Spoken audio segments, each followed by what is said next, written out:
Good evening. Good evening sir.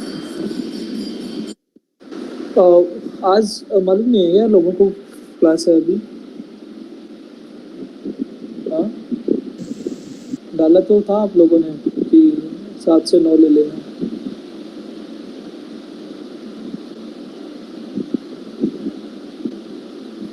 Inform कर दो भाई प्लीज़ एक बार अपने फ्रेंड्स को।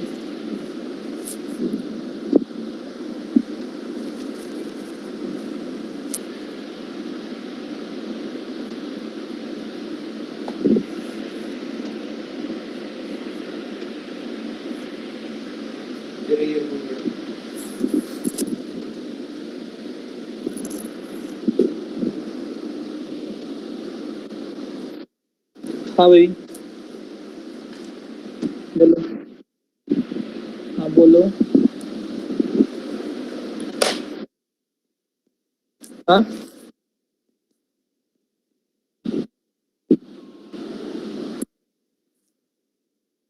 हम्म।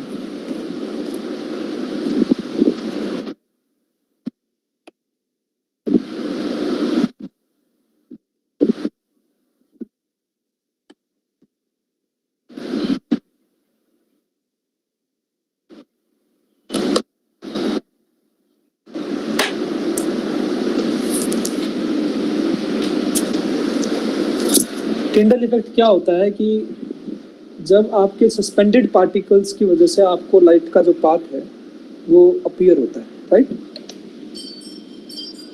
समझो, am I right or wrong? Hello Sanju please answer. आप पूछ रहे हैं कि दिन में जो है।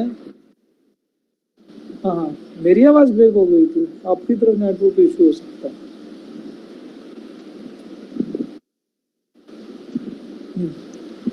अगर आपको पता हो कि जो टिंडल इफेक्ट में जो सॉल्यूशन होता है, आप लेते हो कोलाइडल सॉल्यूशन, कोलाइडल जो सस्पेंडेड पार्टिकल्स लेते हैं, एक तरीके से जो लाइट आती है, लाइट के लिए जो सस्पेंडेड पार्टिकल है वो स्कैटरर का काम कर रहे हैं। ठीक है, इसमें मुझे इतना मालूम है कि जो पाथ है, जो विजिबिलिटी होती है, वो डिपेंड करती है size of the scatterer and wavelength of the light. जब लाइट की जो वेवलेंथ है और जो साइज ऑफ स्कैटरर है, जब वो कंपेरेबल साइज की होते हैं, वहाँ पे रिले का जो एक्सपेरिमेंट है वो वैलिड होता है और जो पाथ है वो आपको विजिबल हो जाता है। समझ रहे आप बात? तो एक बार इस टर्म को एक बार पढ़ लेना। एग्जैक्टली तो मुझे याद नहीं है, ठीक है, 9th-10th में पढ़ा था हमने। तो मतलब स्कैटरर के साइज और वेवलेंथ ऑफ द लाइट के बिहाफ पे होता है ये। एक बार आप उसको रीड ऑन कर लेना कहीं से, ठीक है समझो। हम्म।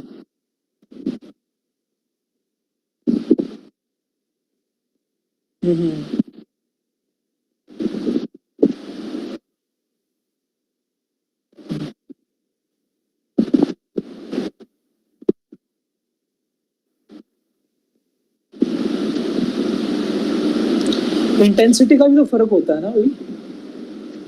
जो रेज आ रही है उनकी इंटेंसिटी का फर्क नहीं है, जो एनर्जी वो कैरी करके ले रही है, चल रही है। और अगर एनर्जी का है तो वेवलेंथ का भी चेंज हो रहा है। नहीं समझ रहे आप बात? तो वेरिएशन तो आ ही रहा है ना।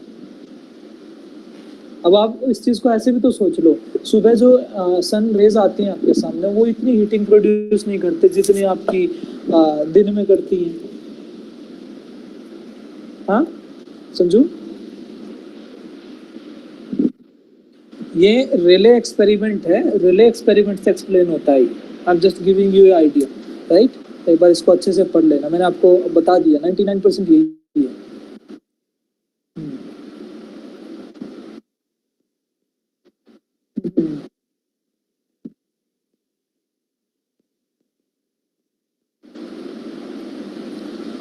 लैम्डा की पावर 4 के इनवर्सली प्रोपोर्शनल होती है। लैम्डा कम, इंटेंसिटी ज्यादा, इंटेंसिटी कम, लैम्डा ज्यादा, इंटेंसिटी कम, इंटेंसिटी कम तो फैलाव कम। ठीक है ना, समझ रहे हो आप बात? इंटेंसिटी कम तो फैलाव कम, और फिर उसके बाद उसको जो साइज ऑफ स्कैटर होता है वो कंपैरेबल होता है और वो विजिबिलिटी आती है। तो एक बार शुरू करें भाई। संजू मुझे फ़ोन पे पूछ लेना, एक्चुअली जब इवनिंग में क्लास होती है, क्लास काफ़ी हेक्टिक होता है मेरे लिए भी। अभी बस आधा घंटा पहले ही ओवर हुआ, आप लोगों की भी ओवर हुई है, मैंने मुझे पता लगा अभी एमडी की क्लासेस चल रही थी। हाँ भाई, तो वो जो क्वेश्चन जो आपने भेजा, कुछ बच्चों ने मेरे पास, हर बार ये 2-3 बच्चे मेरे पास भेजते हैं आंसर, और किसी को कोई लेना देना नहीं है। क्यों भाई, आपका काम नहीं है ये? हाँ सर उसमें ये 2 घंटे क्लास लगा के। हाँ क्या सर उसमें 2 पार्ट्स तो हो गए थे, लेकिन सर वो v इक्वल्स टू 0 लेके चल रहा है पर लिमिटिंग कंडीशन उसका सर स्टार्टिंग का एफबीडी समझ नहीं आया। वो एफबीडी आप स्टार्टिंग में जैसे सर पहले वाले में हम लोगों ने v मिनिमम जो निकाली वो √RG आई थी, हमने कंडीशन ली थी t मिनिमम 0। तो इसमें भी हम लोगों ने t मिनिमम 0 कंडीशन ले ली, लेकिन v तो 0 नहीं आ रही सर उससे। नहीं v 0 लेके चलोगे आप। जो v जो ऊपर ले रहे हो ना टॉप पॉइंट के ऊपर, वो 0 लेके चलो, और वहां पे एनर्जी कंजर्वेशन लगा के देखो टॉप पॉइंट पे और जो बॉटम पॉइंट है वहां से फिर तो हो गई। हाँ। लेकिन ना वो v0 मतलब लेके ही चलेंगे। हाँ वो v0 लेके चलना है आपको, लिमिटिंग कंडीशन वहां t = 0 लेके चलते जाए।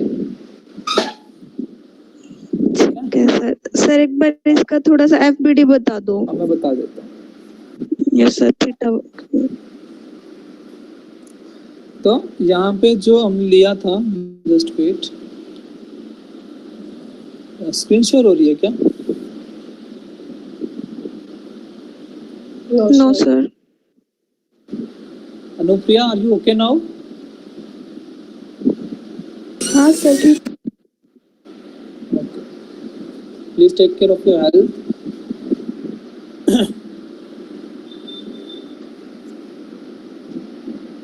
और ना देखो, जिसने भी किया है उसने हुआ है, कोई बात नहीं, लेकिन अगर आपने ईमानदारी से उसको ट्राई किया है ना, दैट्स गुड। अगर नहीं कर रहे हो तो टाइम वेस्ट कर रहे हो, 2-2 घंटे की क्लास लगा रहे हो। मैं आपको बता रहा हूँ कि आपको ये भी पता है कि मैं सिर्फ आपको 11th का टच दे रहा हूँ।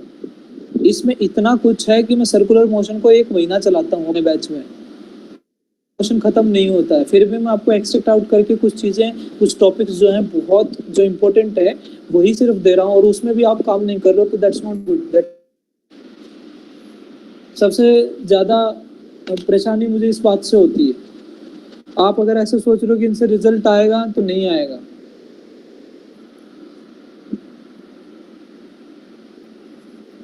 तो इन केस ऑफ रोड मैंने आपको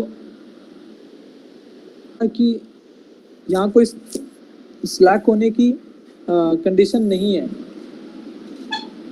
ओके, जब t 0 भी उठने का कोई डर नहीं है।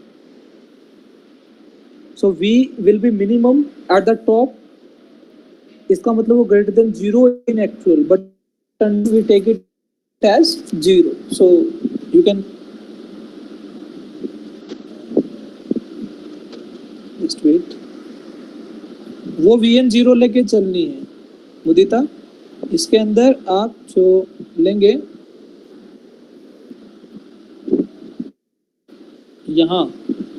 यहाँ से चल रहे थे ना आप, अपना मोशन यहाँ से स्टार्ट कर रहे हो रोड का, इधर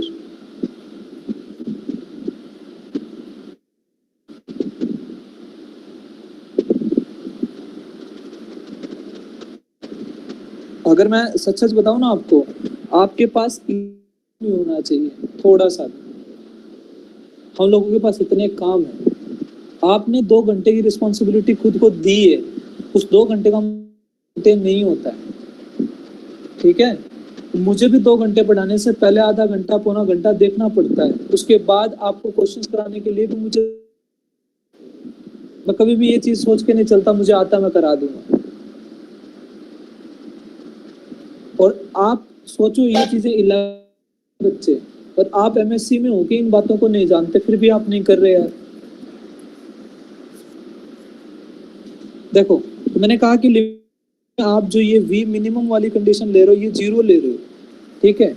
सो यहाँ और यहाँ पे आपने मान लिया लोवेस्ट पॉइंट पे इसको vl मान लिया, लेके चलो, तो यहाँ जब होगा तो नीचे तो mg लगेगा ना, ऊपर भी होगा तो भी mg लगेगा। तो इसमें कोई FBD का तो सिस्टम नहीं है, बट आप इसमें एनर्जी कंजर्वेशन को आपने इसको यहाँ अप्लाई करना है। तो फॉर VL हम लिखेंगे, क्योंकि ऊपर वाले की तो लिए जरूरत ही नहीं है, हमने क्या कर लिया वहाँ पे। समझ रहे हो आप बात Mudita? Yes sir. So for VL we apply energy conservation। ये आपने लगाया तो एनर्जी मैंने शायद रीतू का देखा था, रीतू ने काफी अच्छा रिप्रेजेंट किया हुआ था, पर उसके अंदर थोड़ा सा मैं ढंग से नहीं देख पाया, मुझे लग रहा था परिमट जहाँ पे मिस्टेक है मैं बताऊंगा रीतू, ठीक है? तो मैं क्लास ले रहा था उस वक्त, तभी मैंने मैसेज सीन किए थे, इसलिए मैंने रिप्लाई नहीं किया। So we apply energy conservation here. आप बताइए, यहाँ पे जाने के बाद पोटेंशियल जीरो हो जाती है ना ऊपर, सॉरी काइनेटिक जीरो हो जाती है, और वो कितनी है? 0 प्लस पोटेंशियल कितनी है? mg/2r, हाफ mvl² और एट द लोअर पॉइंट ये 0 है। सो यहाँ से जब आप vl निकालेंगे that will be coming out as कितनी आएगी? 4rg, हाँ 4gr आएगी ना?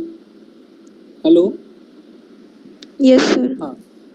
और अगर आपको टेंशन निकालनी है बॉटम पे तो क्या करेंगे?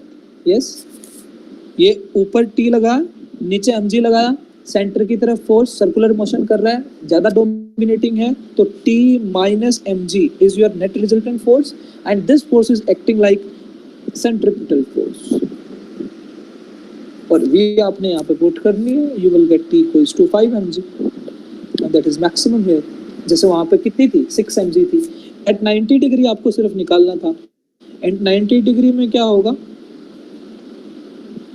90 डिग्री में अंकुश आपने किया ये क्वेश्चन? नहीं सर,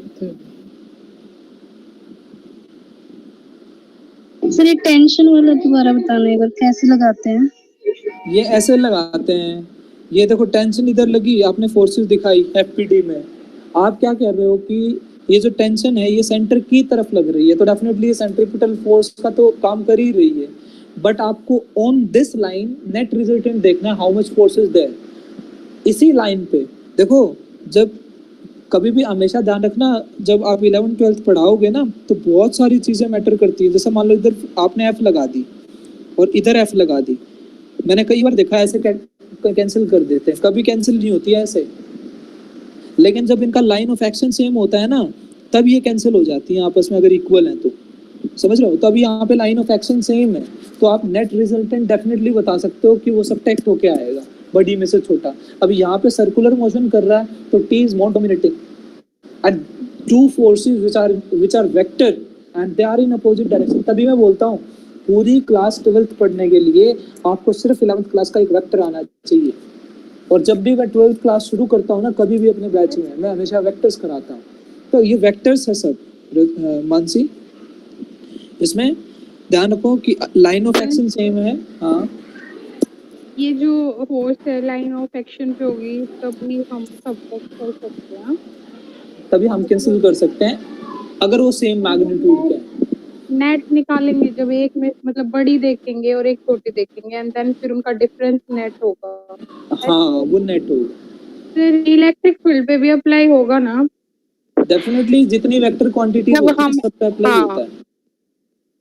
एक्सियल लाइन पे सर +2 में है ये, एक्सियल लाइन पे सर जब हम इलेक्ट्रिक फील्ड निकालते हैं इसलिए हम नेट डिफरेंस लेते हैं, और फिर सर वही पोटेंशियल जब एक्सियल लाइन पे निकालते हैं तब सर हम डिफरेंस नहीं करते, यही रीजन है ना सर उसका? डाइपोल की बात कर रहे हो आप? हाँ हाँ, इलेक्ट्रिक डाइपोल की एक्सियल लाइन और इक्वेटोरियल लाइन, हाँ वही सेम यही होता है। यही है ना सर? हाँ ठीक है, तो वो सिर्फ सारा वेक्टर अलजेब्रा यूज कर रहे हो आप, आपको एमपी में भी पढ़ना है वेक्टर अलजेब्रा, ठीक है? तो अगर थोड़ा सा परफेक्शन की तरफ जा रहे हैं तो आप छोटी छोटी चीजों पे ज्यादा फोकस करो। सर जब हम उसका स्ट्रिंग वाला केस लेते हैं तो उसमें हम लिमिटिंग कंडीशन निकालते हैं। हाँ, जो हम टेंशन लगाते हैं उस टाइम जो mg cos थीटा हम एंगल लेते हैं तो उसमें भी सर वो सीधा टॉप पे तो सीधा ही था, तो उसमें हम cos थीटा क्यों कंसीडर करते हैं फिर?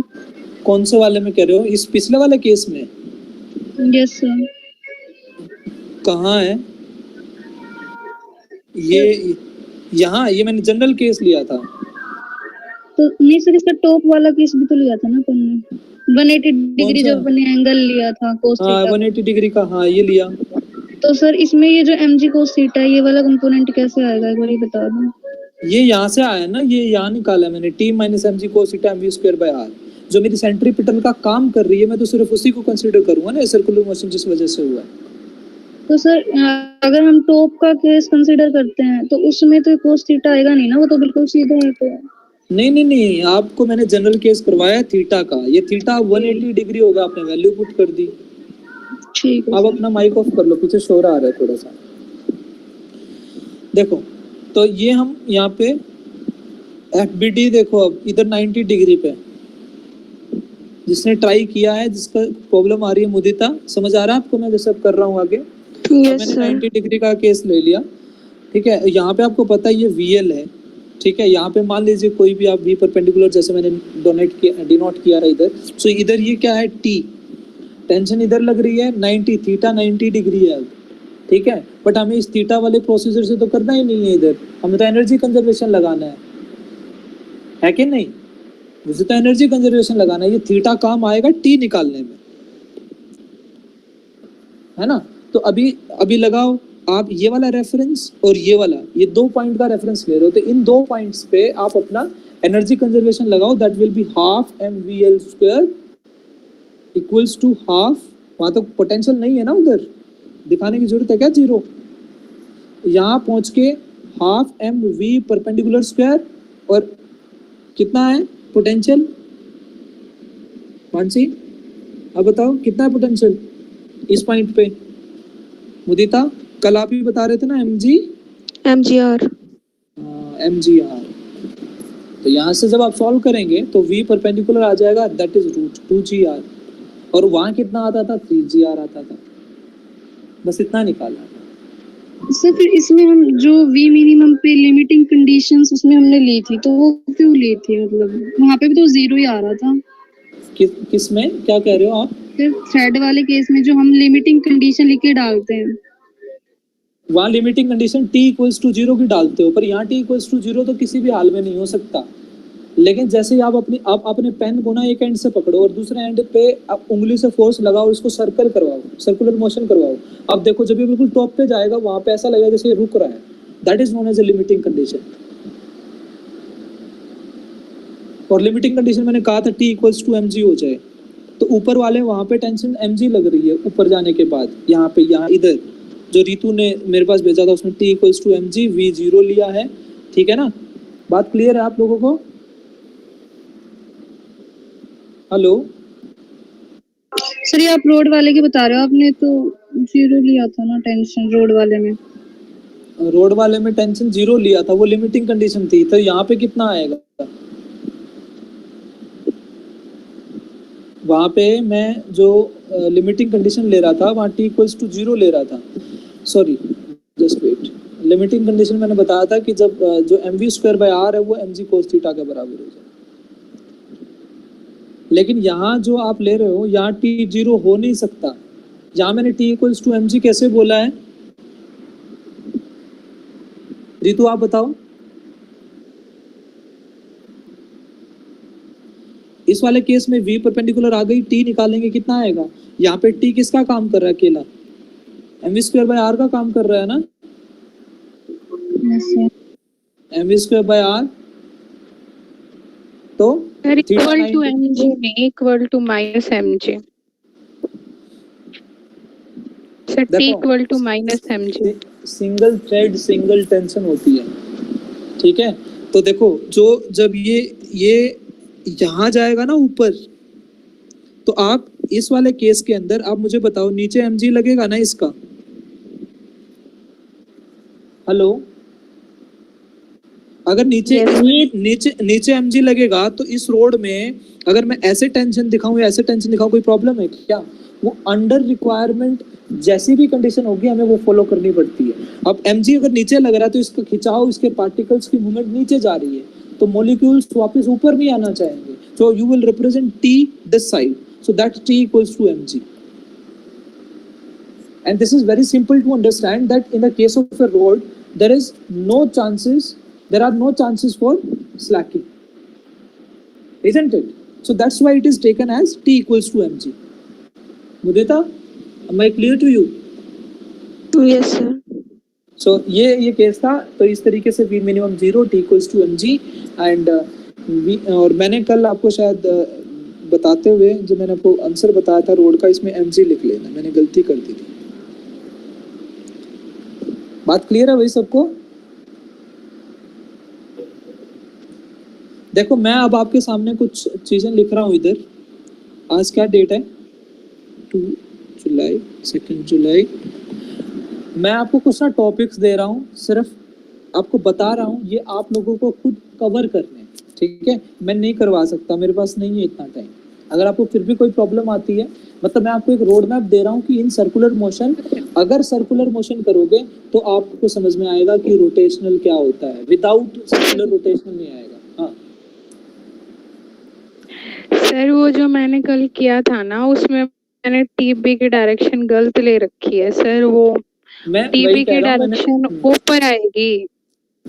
हाँ मैंने देख लिया था वो जो आपने माइनस लिख रखा था ना वो, और तभी हाँ मैंने सर, हाँ वो मैंने ध्यान नहीं दिया सर, वो एरो नीचे लगा दिया गलती से. और तभी मैंने आते ही मार्क किया था कि मैंने देख तो लिया, लेकिन प्रॉपर उसमें थोड़ी सी मिस्टेक मुझे लगी एक ओवरव्यू में. तो वो मिस्टेक ऐसे सर, छोटे मोटे ही होंगे. फिर ये टीबी जब ऊपर लगेगी ना, तो सर फिर तो टीबी माइनस mg के इक्वल ही आएगी, फिर प्लस क्यों? mg के इक्वल ही आएगी. क्यों T equals to mg? Balancing कर दिया आपने. रोड ऊपर है, ये नीचे टेंशन आप ऊपर दिखाओ, mg नीचे दिखाओ. लो T equals to mg. Problem क्या है इसमें? सर फिर हम तो ऐसे बैलेंसिंग कर रहे हैं ना कि इन दोनों टीबी प्लस में mg इक्वल टू में सर सेंट्रीपिटल फोर्स, वैसे कर रहे हैं ना सर? नो सर ये दोनों मिलके सेंट्रीपिटल फोर्स का काम नहीं करेंगी क्या? अब ये T माइनस mg करेगी. सॉरी तो यहाँ पे mg v minus zero T जाएगा करेगी. ना. mg माइनस T करेगी. हाँ क्या जीरो हो जाएगा?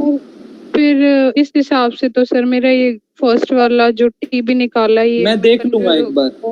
मैंने आपको बता दिया. एक बार आप देख रहा ये जो पॉइंट आप बोल रहे हो ये गलत नहीं है कि this whole resultant will behave like a centripetal force. You must be clear with the concept that where the mg is acting and where is the tension. Okay, sir तो मैंने ऐसे लगाया है कि भाई जैसे हम वो ले रहे थे, धागा ले रहे थे सर, उसमें तो क्या हो रहा था, वो सिर्फ पुल करेगा सर, वो पुश नहीं कर सकता धागा, है ना? लेकिन रोड कर देगी. तो जब mg नीचे ढीला है. हाँ तो सर हाँ वो वाला कंसेप्ट लगा दिया सर मैंने. सर उसके अकॉर्डिंग तो फिर मेरा ये ठीक आना था, है ना? हाँ मैं देखता हूँ एक बार, मैं आपको बताऊंगा. मेरे ठीक है सर. ठीक है. देखो इसमें इसके बाद जो है काफी कुछ केसेस आते हैं. जैसे मैं आपको यहाँ पे कुछ पॉइंट्स लिख के दे देता हूँ. जो बच्चा काफी सीरियस और सिंसियरली काम कर रहा है वो जरूर करेगा इनको. देखो कई बार क्या होता है, एक फट्टे के ऊपर जैसे मान लो आप अपनी टेबल के ऊपर ही ले लो, आप टेबल के ऊपर एक थ्रेड और वो मतलब ऐसे इस प्लैंक के ऊपर एक थ्रेड, मैंने आपको बताया भी था ऐसा केस, याद है आपको? इसको मैं घुमा रहा था. ऐसे क्वेश्चंस बनते हैं. ये सब HC वर्मा के टाइप्स हैं, ठीक है? कई बार क्या होता है, दो रोड्स को कनेक्ट कर देता है, दो रोड को कनेक्ट कर देगा, ऐसे कनेक्ट कर देगा, ठीक है? और ऐसे घुमाएगा उसको ओमेगा से. उस वाले केसेस में जैसे इसमें T1 लग रही होगी, इसमें T2 लग रही होगी, तो T1 T2 की रेशो पूछ लेगा, उनकी वैल्यूज पूछ लेगा, ठीक है? तो रोड्स के केसेस भी हो सकते हैं, ध्यान से सुनते जाना. रोटेटिंग रिंग भी हो सकती है. रिंग ले लेगा, उस रिंग को रोटेट करा देगा, और जब उस रिंग को रोटेट कराएगा तो उसमें टेंशन लग रही होगी, तो उस टेंशन को निकालने के भी केसेस आपके सामने आते हैं. उसका डायरेक्ट फॉर्मूला होता है m omega square r by 2 m omega square r by 2 for tension in rotating ring, ठीक है?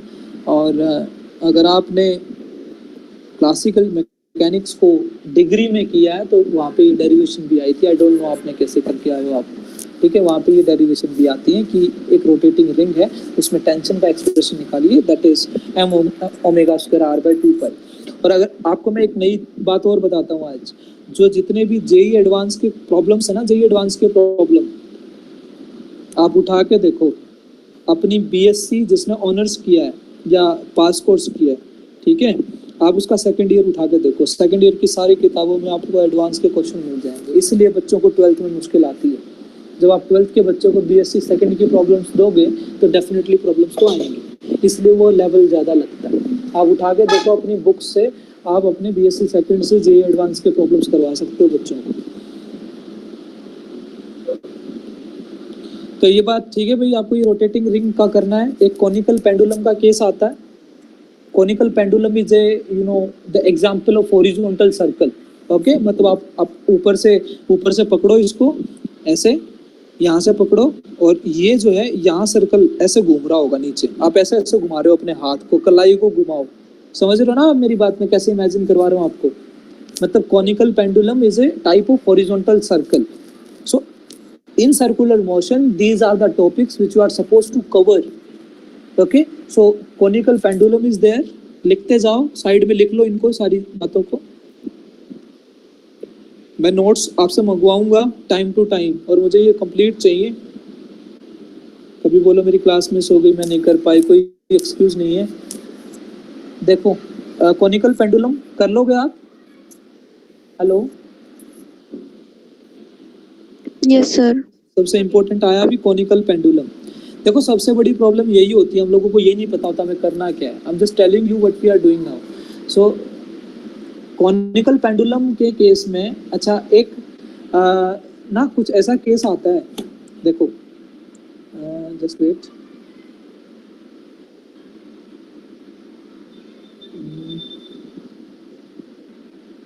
जब आप ये हॉरिजॉन्टल सर्कल करवा रहे होते हो ना, हाँ, दैट विल बी उसमें आपसे क्वेश्चन पूछेगा कितने एंगल पे चला गया, कितनी वेलोसिटी है, कितना हाइट का लॉस हो गया, ठीक है, कितना एंगल का लॉस हुआ है, टॉप पॉइंट पे पहुंच के मतलब एक्सट्रीम पॉइंट पे पहुंच के वेलोसिटी कितनी है, मिड में कितनी है, ठीक है ना। ये सारी टाइप्स हैं।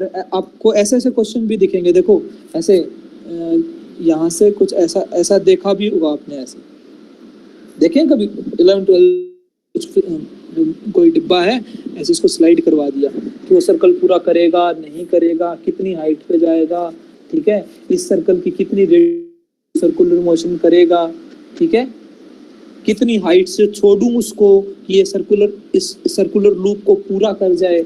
खुद सोच लो, ये खुद इतने सारे क्वेश्चन तो आप बना सकते हो कि भाई कितनी हाइट से छोड़ूं ये लूप को पूरा कर दे, कितनी इस सर्कल की रेडियस से कवर कर सकता है अगर मैं इतनी हाइट से फेंक दूं, है ना। रेडियस पूछ सकता है आपसे, कितने मास का होना चाहिए कि वो इतनी हाइट से फेंकने के बाद इतना सर्कल पूरा कर दे। Is it okay? Hello, Yes, sir. now I'm giving you a concept here, please do that. Case of over bridge एक बार ये कर लेते हैं, ये मैं आपको बता देता हूँ, ठीक है। केस ऑफ ओवर ब्रिज, जितना मैंने इससे पहले बोला वो सब टाइप्स ऑफ न्यूमेरिकल्स, कोई एंड नहीं है उनका, लेकिन उनको करने के बाद ऑलमोस्ट कवर हो जाता है सब कुछ। देखो केस ऑफ ओवर ब्रिज में क्या होता है, जैसे फॉर एग्जांपल, हाँ बोलिए।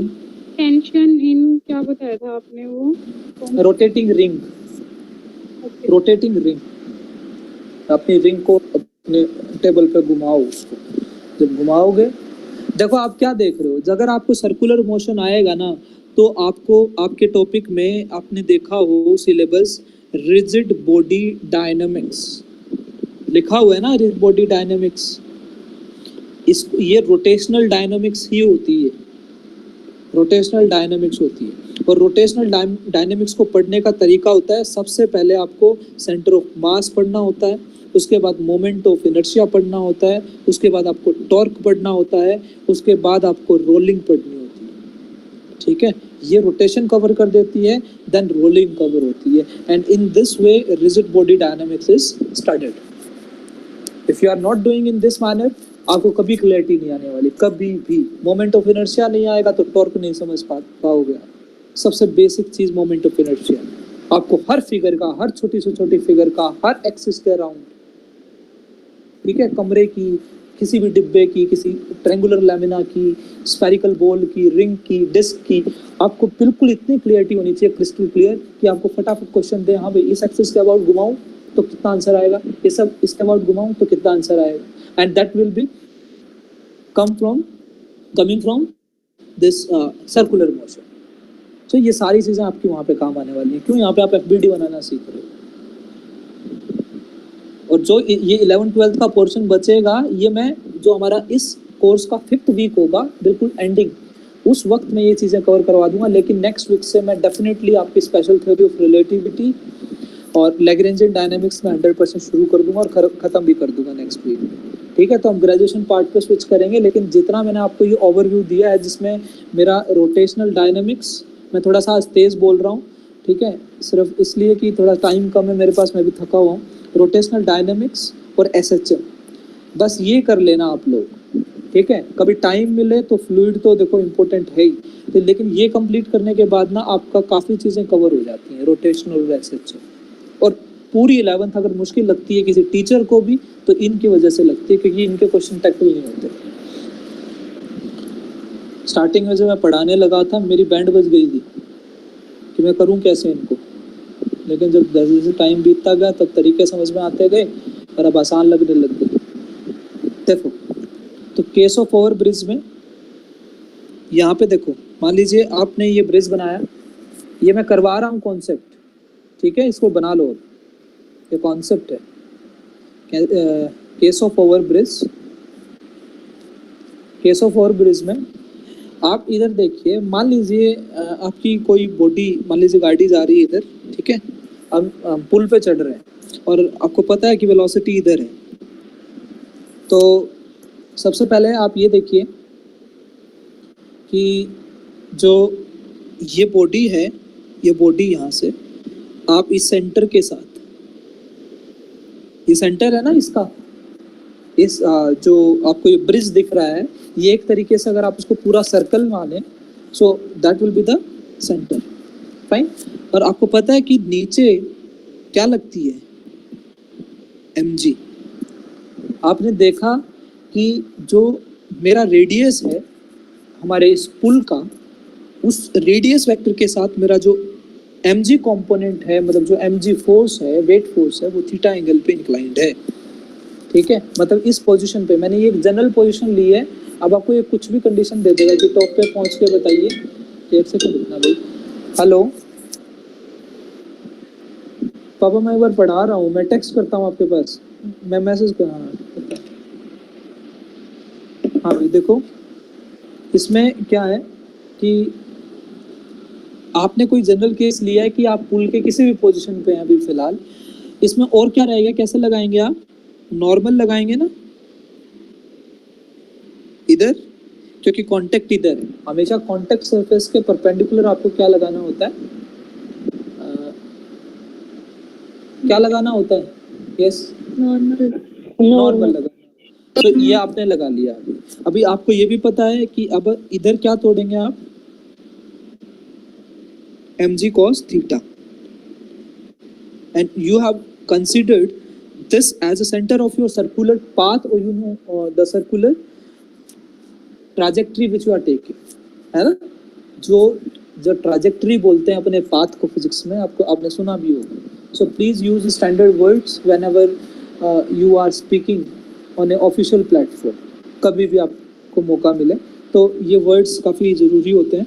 सो यहाँ पे आपकी सर्कुलर ट्राजेक्टरी जो है वो आपका सेंटर यहाँ है, उसकी रेडियस ये है, और उसी लाइन के ऊपर on the radial line these two forces are acting. Then if anybody tells me कि कैसे लिखेंगे इसको, रिजल्टेंट फोर्स क्या लिखेंगे, कोई बताएगा मुझे।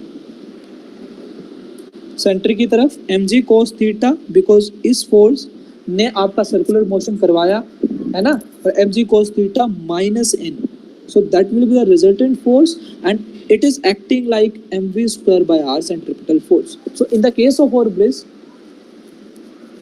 here we are taking the body is moving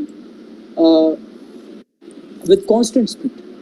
So here you calculate n कितना है भाई यहाँ पे, mg cos theta minus mv square by r, अब बात करते हैं, हम टॉप पे पहुंच गए। हम जब टॉप पे पहुंच जाते हैं, जब हम टॉप पे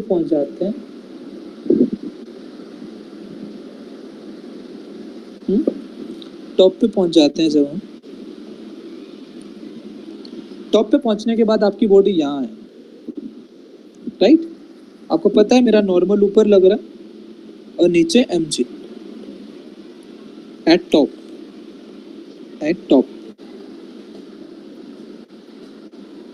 ठीक है, जस्ट 1 सेकेंड।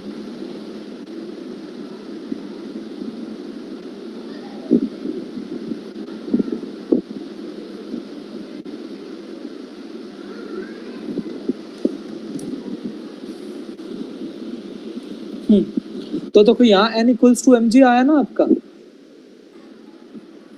हेलो, तो अब आप बताना यहाँ पे क्या बनेगा, mg minus n will be mv square by r। सो यहाँ से n कितना आया, mg minus mv square by r, right. तो यहाँ से कोई बताएगा मुझे यहाँ से क्या रिजल्ट निकाल पा रहे हो आप? इस एक्सप्रेशन को इंटरप्रेट कर सकते हो कि ये v है, v मतलब जैसे जैसे वेलोसिटी बढ़ती जाएगी नॉर्मल घटेगी कि बढ़ेगी इधर? हेलो, हाँ घटेगी। भाई माइनस है इधर यार, v बढ़ाओगे तो ये घटे नहीं की। अरे यार आप ये वाला फैक्टर बढ़ा रहे हो जो माइनस हो रहा है, तो वो n घटेगा नहीं क्या? So if we increase v, n will decrease,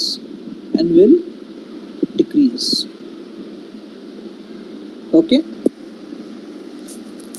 अभी आपने अभी क्या लिखा, n equals to mg minus mv square by r, okay. For v maximum velocity, your n will be minimum and that will be 0. And if it is 0, you can say 0 equals to mg minus mv maximum square divided by r. This is simple mathematics, okay. So mg equals to mv max square by r, and you get v maximum equals to root rg, okay. मतलब इसका मतलब क्या हुआ कि body top पे maximum velocity लेगी और उसकी मैक्सिमम वेलोसिटी रूट rg हो सकती है। अगर इससे ज्यादा होगी ना तो फिर तो ये हवा में स्टंट करेगा। फिर समझ रहे हो आप बात? Hello, so that the body can have maximum speed of root rg at top, और अगर इससे ज्यादा हो गई then body will leave the contact with the surface. So please write it as a conclusion.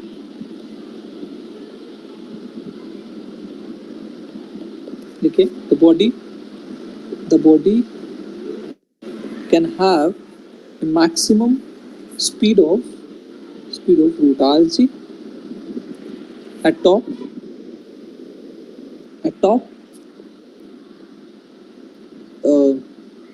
for speeds more than this, the body will leave contact with the surface.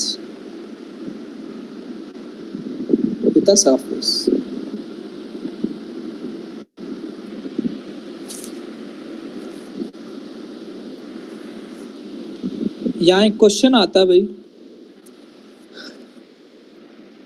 बात आती है why should we reduce our speed at speed breakers? लगे होते हैं ना, गांव में लगे होते हैं, हर जगह देखते हो आप, गली गली में स्पीड ब्रेकर्स होते हैं। सो मैं क्या देखा आपने कि स्पीड ब्रेकर, जैसे for example in 2D if I draw this, So this is a speed breaker and this is wheel of your गाड़ी, ठीक है। सो यहाँ इस तरीके से नॉर्मल वेलोसिटी, जो वेलोसिटी से ये मूव कर रहा है। हाँ, अब बताइए हमें स्पीड क्यों कम करनी चाहिए?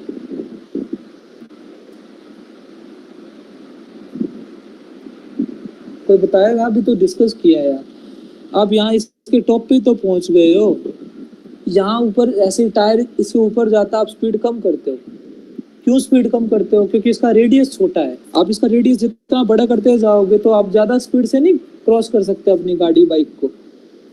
कई ब्रेकर होते हैं ना, जैसे कहते हैं खड़ा ब्रेकर है बिल्कुल, ये देखो एक ब्रेकर ऐसा हो, ऐसे ऐसे, तो आप आराम से गाड़ी को बिना स्पीड कम किए ले जाते हो। आप ये बोलो कि इस ब्रेकर की सेफ स्पीड जो है ना वो कम है। सेफ स्पीड कम है मतलब जो स्पीड जो होनी चाहिए वो रूट आरजी होनी चाहिए, तो इसका रेडियस छोटा नहीं है इधर। तो स्पीड ब्रेकर्स के ऊपर का जो ज्योमेट्री होती है वो रेडियस छोटा होता है उनका, तो इसलिए हमारी सेफ स्पीड भी छोटी होती है। Is it clear? किसी को कोई डाउट तो नहीं है इसमें? हेलो? No sir. और अब आपको ये भी पता लग गया होगा कि ओवर ब्रिजेस का रेडियस ऑफ कर्वेचर ज्यादा क्यों होता है? हाँ सर, ताकि उनकी सेफ स्पीड जो है वो बढ़ाई जा सके और इजी टू क्लाइंब भी हो। मतलब अगर आप अपने पुल को ऐसे बना दोगे तो चढ़ा दोगे गाड़ी इसके ऊपर? नो सर, और मतलब थोड़ा बहुत ज्यादा वो लगाना पड़ेगा। हाँ, अगर ऐसा हो तो ये इजी टू क्लाइंब है, इजी टू क्लाइंब है, ये टफ टू क्लाइंब, ठीक है। Therefore over bridges have large radius of curvature, radius of curvature, ठीक है।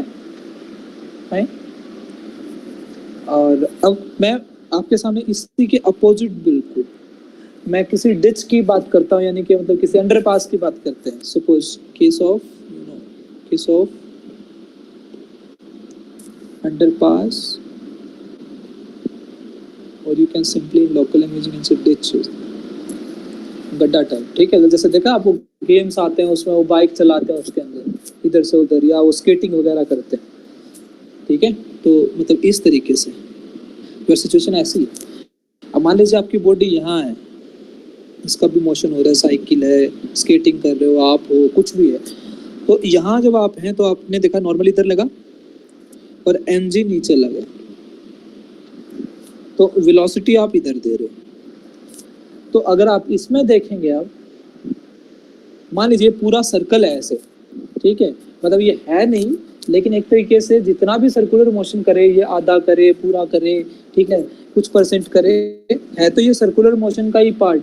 तो मतलब यहाँ पे सेंटर की तरफ फोर्स तो लग रही है, यानी कि अगर आप इतना ऊपर भी जा पा रहे हो यहाँ तक, तो वो सिर्फ और सिर्फ सेंट्रीपिटल फोर्स की वजह से सर्कुलर ट्रैजेक्टरी पे आप कवर कर पा रहे हो। तो that means n minus mg equal to mv square by r now, and you see n is mv square by r, or if I write directly mg plus mv square by r, आप मुझे बताना वहां पे n कितना आया था? mg yes cos theta minus mv square by r something आया था। तो आप मुझे बताओ यहाँ ज्यादा आया है या वहां ज्यादा आया है? सर यहाँ ज्यादा है नॉर्मल, अगर हम v स्क्वायर को, ठीक है ना। तो कई बार जनरली आपसे क्वेश्चन ये भी पूछ लिया जाता है direct, so here you can say that n is larger than normal in case of overbrace. Definitely लगेगा ही, कॉन्टेक्ट ज्यादा है, बॉन्ड्स ज्यादा स्ट्रॉन्ग है इधर, ठीक है ना। सेंट्रीफ्यूगल फोर्स बताइए क्या होती है? दोबारा क्या क्या बताऊं दोबारा?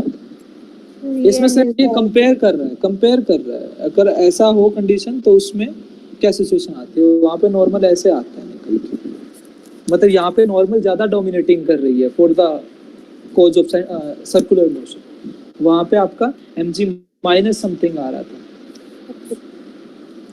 यहाँ देखो सर, ये- सेंट्रीफ्यूगल पीछे वाली स्लाइड दिखाना सर। सर इसमें जो हमने इक्वेशन लिखी है equals to mv square by r, एक बार ये वाला बताना। ये सेंटर की तरफ कौन लग रही है, नॉर्मल उसी लाइन पे कौन है, रिजल्टेंट का काम कर रहे। Okay sir. and that resultant is acting like, हमेशा ध्यान रखना एक चीज पढ़ाते वक्त, जो शब्दों का हेरफेर है ना वो आना चाहिए। अगर आप ऑर्डर में चीजें नहीं बोलोगे ना किसी बच्चे के आगे, वो नहीं समझ में आएगी, आप किसी को भी नहीं समझ में आएगी। वो कहते हैं ना बातों का लहजा बातों का मतलब बदल देता है, सेम यहाँ पे होता है। अगर मैं सीधा ऐसे n माइनस, आपको बहुत सारे दिखेंगे, आपको बहुत ऐसे टीचर्स दिखेंगे, और आप कुछ टीचर्स आपको इतने अच्छे दिखेंगे कि वो एक एक वर्ड जो लिखेंगे ना उसके लिए 4 शब्द बोलेंगे और फिर अगला लिखेंगे, और आपको बिल्कुल ऐसे क्लियर होता चला जाएगा। तो अब देख लो आपको कौन सा बनना है। ये जो n माइनस एम जी मैंने इसलिए नहीं बोल रहा हूँ अभी, क्योंकि मैं बार बार यही चीजें लिख रहा हूँ। मैं कह रहा हूँ कि जो डोमिनेटिंग है उसमें से उसी लाइन में जो दूसरी फोर्स है पहले रिजल्टेंट निकालो, that resultant will be towards the centre, and towards center that's why acting like centripetal force, and that's why I'm writing mv square by r. So this equation is clearly justified. Yes, centrifugal force किसने पढ़ी है? Yes, बताओ संजू, आप बताओ क्या होता है centrifugal force? अच्छा, और कहीं नहीं लगती? बहुत अच्छा एग्जांपल ढूंढा है।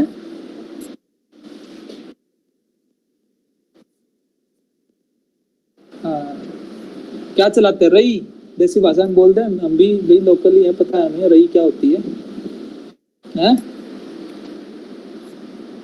हेलो, हाँ, जूसर होता है, मिक्सी होती है, ये सब है ना।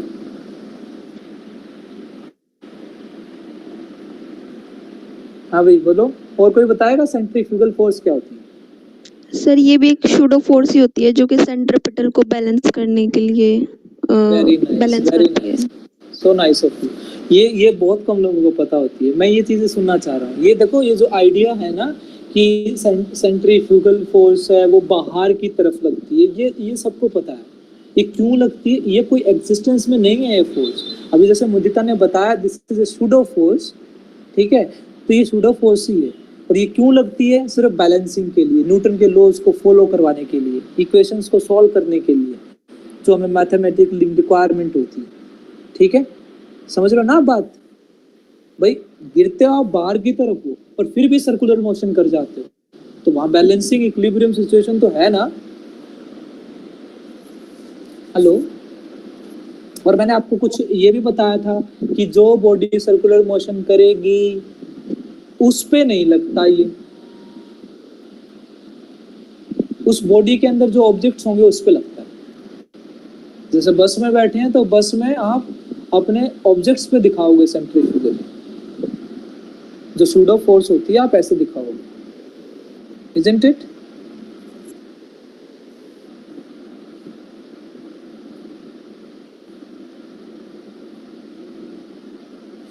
और अभी मुदिता मैं आपको करेक्ट भी करूंगा इधर, मुझे अभी याद आ रहा है, मैं किसी बच्चों को एक्सप्लेन कर रहा था ये चीज।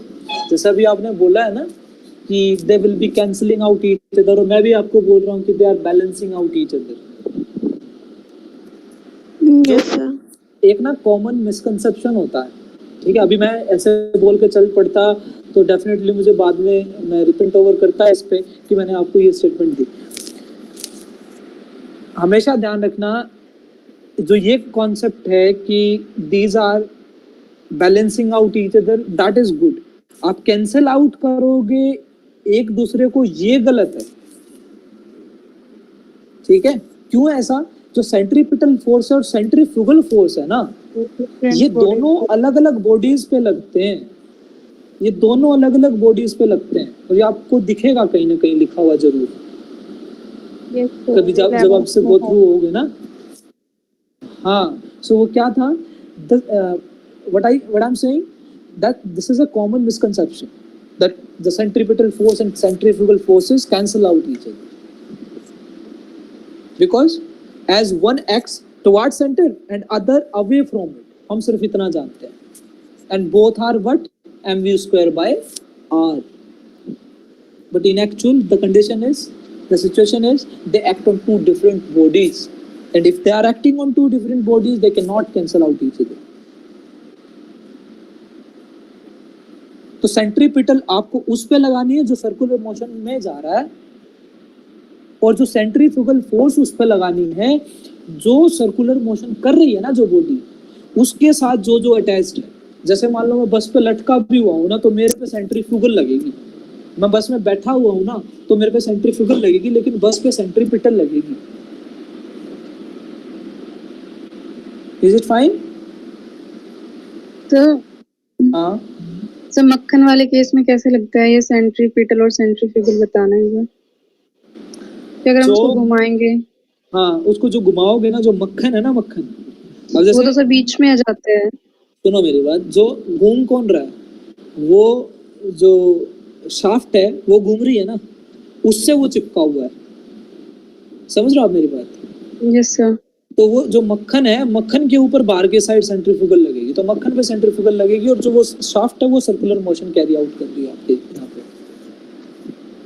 सर फिर वो तो मतलब अगर वो सेंट्रीफ्यूगल लगे तो उसको अब मतलब जैसे वो बाहर वॉशिंग, सुनो, से। जो वॉशिंग मशीन वाला है उसमें क्या है, जो स्पिनिंग होती है वेट क्लॉथ्स की, उसमें क्या होता है, कपड़े सर्कुलर मोशन में कर रहे हैं, लेकिन जो पार्टिकल्स हैं, जो वाटर की ड्रॉपलेट्स हैं, जैसे आप जो ड्रायर होता है, ड्रायर ड्रम होता है वॉशिंग मशीन में, जब आप उसमें कपड़े डालते हैं तो क्या होता है कि आपके जो कपड़े होते हैं वो सर्कुलर मोशन कर रहे होते हैं, लेकिन वो सूख रहे होते हैं। क्यों? क्योंकि वो जो वाटर ड्रॉपलेट्स हैं वो दूर जाके गिर रही है, यानी कि they are experiencing centrifugal force. Fine? Hello? Yes sir. Sir लेकिन आप जो मक्खन वाला बता रहे हो उसमें शाफ्ट घूम रही है, तो सर जो मक्खन है उस वो बाहर की साइड वो होना चाहिए ना, बट वो तो उसके साथ मतलब वो बिल्कुल बीच में आ जाता है। नहीं आता ना, वही तो मैं बता रहा हूँ। ऐसे तो थोड़ी बहुत वो जो सरफेस होती है वो स्टिकी भी तो होती है, वो चिपक भी तो जाते हैं, सरफेस कांटेक्ट भी तो देखना पड़ेगा। बट आप जनरल जो कॉन्सेप्ट पढ़ रहे हो सिर्फ आप उसको देखो। आप सोच रहे हो कि वो तो चिपका हुआ होता है, वो तो मतलब उसके ऊपर लगा होता है, लेकिन वो साइड में भी तो लगा होता है। अपनी मम्मी उसको जब निकालती है घर में, तब वो तो किस में से निकालती है ज्यादा, उस जो बर्तन लेते हैं उसमें से हाथ लेके निकालती है कि नहीं निकालती है? Yes sir. ठीक है, वो क्या हुआ है, वो दूर जाके गिरा है, स्प्रेड हुआ है, वो सेंट्रीफ्यूगल फोर्स की वजह से हुआ। लेकिन वो जो सरफेसेस हैं उनकी नेचर कैसी है, वो स्टिकी है, ठीक है ना, तो उनके according to the nature of forces, the contact forces between the मक्खन and your shaft will be there, और वो वहाँ पे थोड़ा बहुत वहाँ पे स्टिकीनेस होगी। आप दूसरा एग्जांपल ले लो कोई, जैसे जो लोग गांव में रहते हैं वो तो देखते ही होंगे, जो एनिमल्स जिसके घर पे भैंस है या तालाब में ले जाते हैं, तो जब भैंस निकलती है वो अपने शरीर को हिलाती है कि नहीं हिलाती है? Yes sir. तो पानी दूर जाके गिरता है कि नहीं गिरता है? हाँ, yes sir.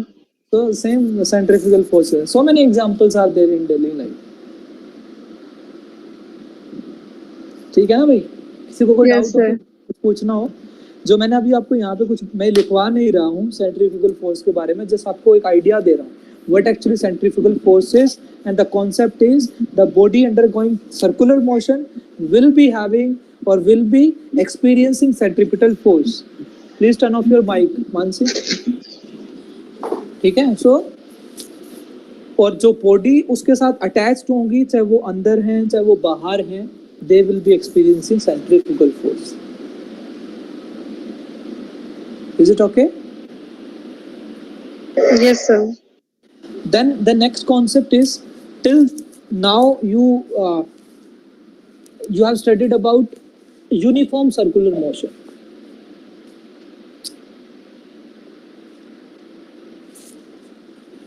Just one minute. ना ढीला क्यों लगा रखा है?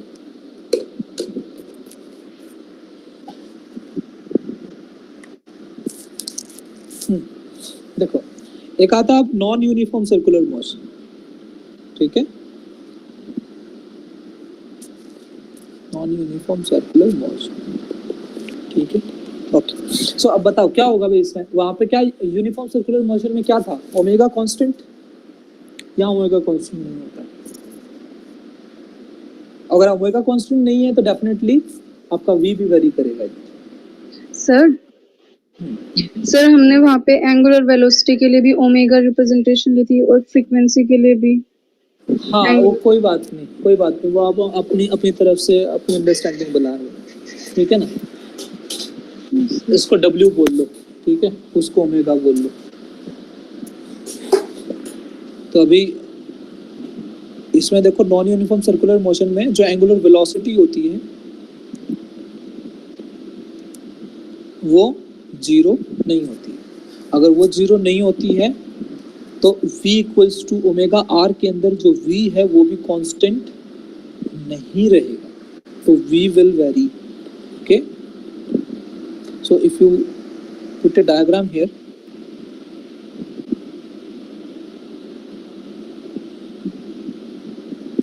देखो आपको मैं ये समझ रहा हूँ आप मैच्योरिटी से काम ले रहे हैं, आप ये भी समझ रहे हो कि मेरे पास समय कम है, काम ज़्यादा है, ठीक है, मेरी रिस्पॉन्सिबिलिटी इतनी बड़ी है कि आपको गिवन पीरियड में आपको सारा डाटा मुझे देना है, ठीक है, प्रॉपर तरीके से आपको एक अंडरस्टैंडिंग लेवल भी बनाना है।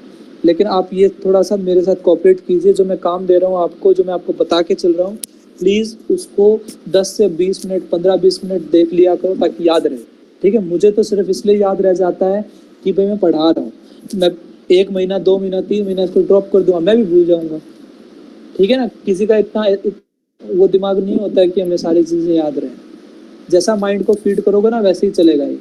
तो देखो इसमें ये इधर आपको पता है सेंट्रीपिटल एक्सेलरेशन होती है इधर, हाँ, AC एंगुलर एक्सेलरेशन कैसे दिखाते हो आप, अल्फा से दिखाते हो।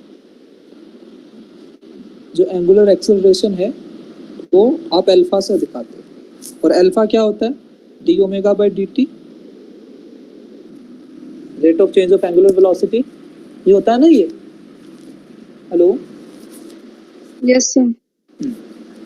तो यहाँ पे बेसिकली क्या होता है, जो एक्सेलरेशन होती है वो एक्सेलरेशन यहाँ पे एक तो सेंट्रीपिटल होती है लेकिन एक टेंजेंशियल भी होती है। क्यों ऐसा, आप क्या कह रहे हो कि आप बोल रहे हो कि ये v जो आप इधर लगा रहे हो ना, ये v चेंज हो रही है, अगर ये v चेंज होगी तो आप मुझे बताओ क्या टेंजेंशियल डायरेक्शन में भी आपकी एक्सेलरेशन होगी कि नहीं होगी। If v changing, if there is any change in the velocity, then acceleration will be there, but the direction matters.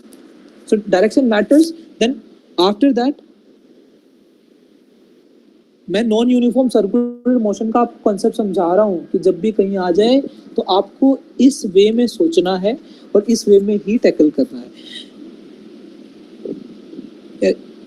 9th class में थे ना, जब यूँ 10th क्लास में थे, जब यूँ सोचते थे कि 11th 12th में मन चाहे सब्जेक्ट होंगे आराम से पढ़ेंगे, ठीक है, फिर वहाँ गए, फिर केमिस्ट्री मुश्किल लगने लगी या अच्छी नहीं लगी, तो फिर सोचा कि यार आगे जाके ग्रेजुएशन में अपना मन चाहे सब्जेक्ट लेंगे, फिर वो पढ़ेंगे, फिर वहाँ जाके हिंदी भी आ गई, इंग्लिश भी आ गई, केमिस्ट्री भी पढ़नी पड़ गई, सारी चीज़ें पढ़नी फिर से पड़ गई।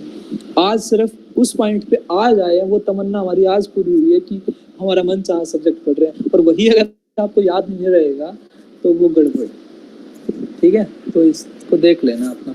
सो अल्फा क्या है, ये मैं तभी अप्रोचेस बता रहा हूँ कि नॉन यूनिफॉर्म जैसे आया माइंड मेरे क्या स्ट्राइक किया कि यहाँ पे एक्सेलरेशन एक नहीं है, इधर टेंजेंशियल भी है, ठीक है ना। सो angular acceleration alpha is d omega by dt, but you see v equals to omega r होता है, आप कह रहे हो omega is not constant and v is there. If I'm taking omega, that means centripetal acceleration is there, that is AC, but v की अगर term में लूंगा तो मेरे को पता है कि dv by dt मतलब इसके अंदर चेंज आ रहा है with respect to time, so r is constant, then again d omega by dt and that is r alpha. Okay, so this A, this A is AT dV by dt, R alpha R. So this is, translation you can say, or the tangential acceleration, tangential component. So let me draw the sir diagram ये again. AC को radial component बोल सकते हैं। हाँ, ये AC को radial component बोलेंगे definitely, ठीक है। सो ये AC है और इधर आपका क्या है, ये AT आ गया, ये अल्फा R आया। आपको पता है दोनों वेक्टर क्वांटिटी हैं, तो डेफिनेटली आपका रिजल्टेंट कुछ ना कुछ आएगा, है ना? आएगा कि नहीं आएगा? ये सर्कुलर मोशन है, यहाँ पे आपका इन दोनों के बीच में एक रिजल्टेंट आएगा। These are at 90 degree. When two vectors are at 90 degree, their magnitude is simply a square plus b square under root. याद होगा? हेलो भाई, मुझे इस वेक्टर का और इस वेक्टर का रिजल्टेंट निकालना है। हाँ, 0 हो जाएगा। हाँ sir, a square plus b square. 2ab cos 90 parallelogram मिला है ना? तो ट्रायंगल बोल लो या पैरेललोग्राम बोल लो, एक ही है, लेकिन जो आप बोल रहे हो ना उसमें मिस्टेक है। 90 है, यहाँ पे 0 नहीं है। a square plus b square plus 2ab cos 2ab cos theta होता है ना सर, तो cos 90 0 हो जाएगा ना, तो a square plus b square ही हुआ। तो आप, मेरे को लगा आप थीटा 0 बोल रहे हो, तो जब थीटा 90 होगा तो डेफिनेटली रिजल्टेंट आपका क्या बनेगा, a square plus b square. Now these two vectors a and b, here we have AC and AT, तो डेफिनेटली इसको आप बोल दो a है ये, मतलब जो मेरी नेट एक्सेलरेशन आई है। और हम ये मान लेते हैं कि इस रिजल्टेंट में और इसके जो ये हॉरिजॉन्टल कंपोनेंट, इसके बीच में एंगल थीटा है, तो आप इसको क्या कर सकते हो, जो a आई है AC square plus AT square, so definitely you will take acceleration as AC square plus AT square, and if you find out angle कितने पे इंक्लाइंड हुआ है, किधर आई है, किस मतलब ये एंगल क्या दिखा रहा है वैसे, कौन बताएगा क्या है ये एंगल? मुदिता, रितु, अंकुश, आप बताओ, अनुप्रिया, कोमल, प्लीज पार्टिसिपेट। सर मतलब किस एंगल से, मतलब ऐसे कहेंगे ना कि इस एंगल से बॉडी मतलब सर्कुलर मोशन कर रही है। मैं पूछ रहा हूँ, ये A आई है, ये एक्सेलरेशन आई है, और ये जो A है ये एक वेक्टर क्वांटिटी है। देखो बोल रहा हूँ आपको कि वेक्टर एक बार पढ़ लो अच्छे से। जो वेक्टर होता है, वेक्टर आ तो जाता है, आपने कहा कि ये वेक्टर इतना आ गया जी, क्वेश्चन यहाँ खत्म नहीं होता है, आपसे डेफिनेटली पूछेगा एग्जाम में, आपका ये एक्सेलरेशन आया है, आपको याद है ट्रायंगल लॉ के निकालते थे, b sin थीटा बाय में a plus b cos theta. ये क्यों निकालते थे? ये क्यों निकालते थे? ये इसलिए निकालते थे कि डायरेक्शन है, theta direction with respect to this vector, और अगर मुझे with respect to this vector निकालना है देन 90 माइनस थीटा करना पड़ेगा, वो a minus B cos theta आ जाएगा।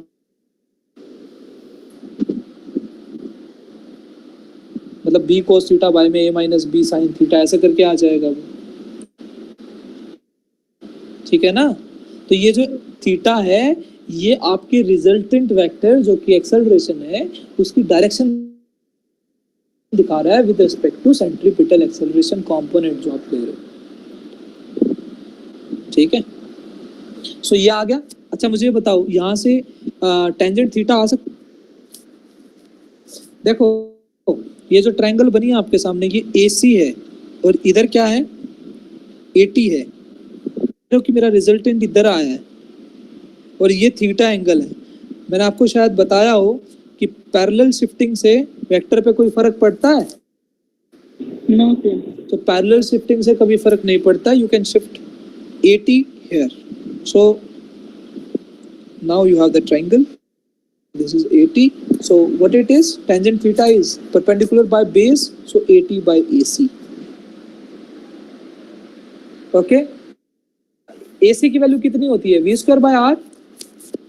AC कितना होता है?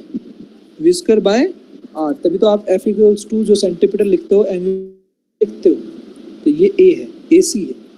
सो ए टी बाई ए सी आ गया आपके सामने, और ए टी की वैल्यू कितनी आई है, अल्फा आर। तो आप क्या करो, ए भी निकालो पहले, ए की वैल्यू यहाँ से निकाल सकते हो ना, ए कितना आएगा इधर, A C square, that does mean we four by R square. मैं इसलिए स्पीडली करवा रहा हूँ कि थोड़ा सा कवर हो जाए, और ये चीज़ें आपने की हुई हैं तो आप जल्दी समझ भी पा रहे हैं। Dv by D t whole square, a t यही था ना, dv by D t, that is alpha r, लिख लो सीधा अल्फा आर होल स्क्वायर। इसको सॉल्व करके आप सकते हो, मतलब वैल्यू आपको ये पुट करनी है।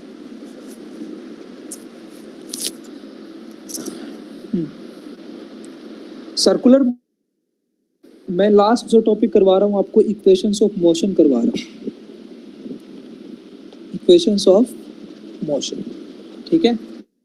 आप मुझे बताइए ओमेगा क्या है इधर, D theta by D T, rate of change of angular velocity. एक सेकेंड रुकना,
हेलो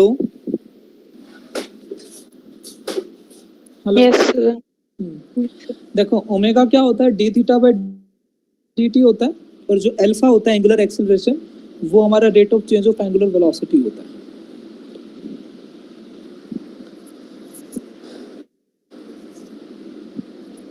अगर आपको याद हो, क्लास 11th में बच्चों को जो फर्स्ट चैप्टर कराया जाता है, वहाँ पे डेरिवेशंस करवाई जाती हैं इक्वेशंस ऑफ मोशन की, डेरिवेशन करो, वही तीनों इक्वेशंस निकालो।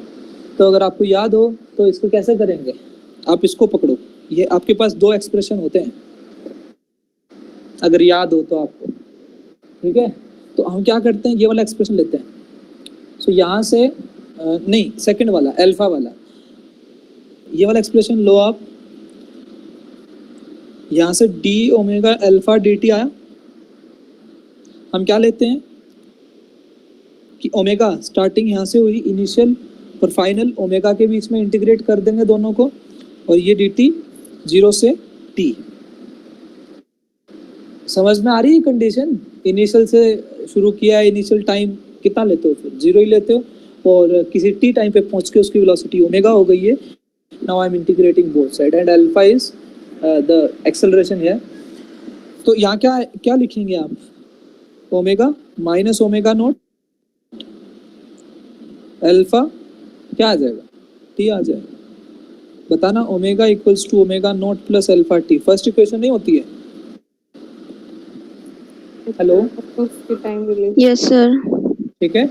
ये आप सिंपल वहाँ पे भी कर सकते हो, सिंपल v वाले केसेस लेके, v equals to d x by D t ले लो, और a को d v by D t ले लो, वहाँ पे भी कर सकते हो, सेम प्रोसीजर है इधर। तो दोनों कवर हो गए आपके, लीनियर मोशन भी और सर्कुलर भी। अच्छा, उसके बाद सेकंड बताओ, सेकंड कैसे करोगे। सेकंड में थोड़ा फर्स्ट का यूज कर लेंगे, आपको पता है omega D theta by D T होता है। सो यहाँ से फिर आप क्या लिखेंगे, क्योंकि आपको पता है s equals to u t plus half a t square, मुझे यहाँ पे डिस्प्लेसमेंट चाहिए, इसलिए मैंने यहाँ थीटा वाले लिया था। तो यहाँ क्या लिखूंगा मैं, डी थीटा जो है वो ओमेगा डी टी है। So D theta equals to what is omega here, yes omega naught plus alpha T and D T. Okay, so then again you have to integrate it in the concerned values with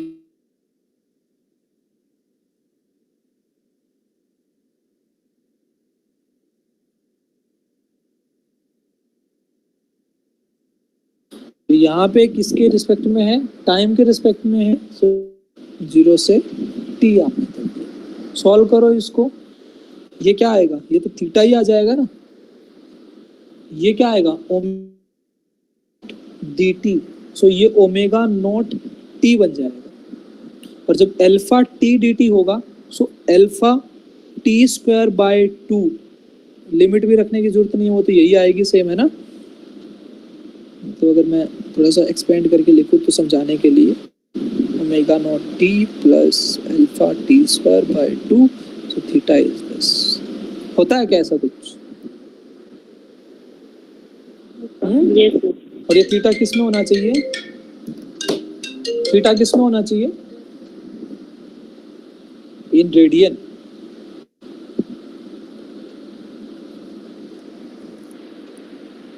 solid angle की unit क्या होती है? Radian. Solid angle की, सपना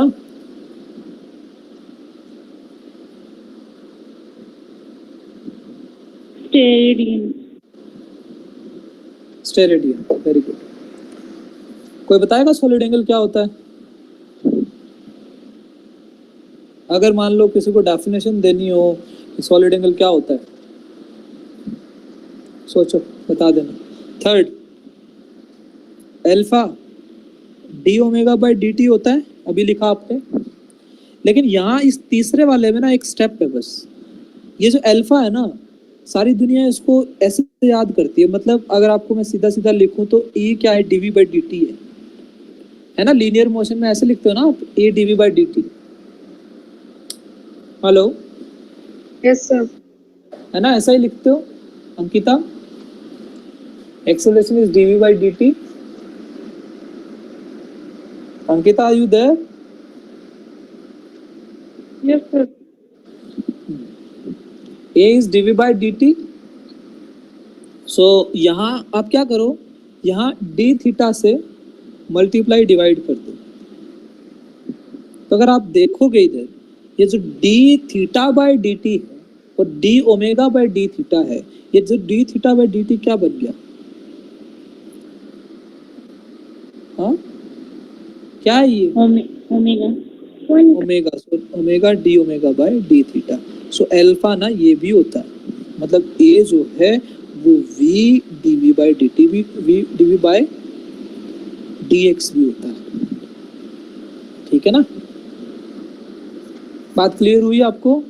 तो Yes, वहां sir. जब आप किसी को डेरिवेशन कराओ तीसरे इक्वेशन के लिए, तो आपको ये स्टेप लेना है, and now you integrate in the similar fashion. So this is alpha D theta and omega d omega and integrate, yes।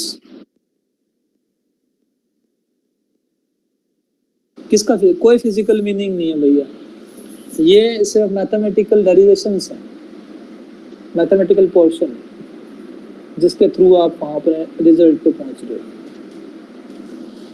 और अगर इंटरप्रेट करना भी चाहो तो क्या है, ये एंगुलर एक्सेलरेशन है।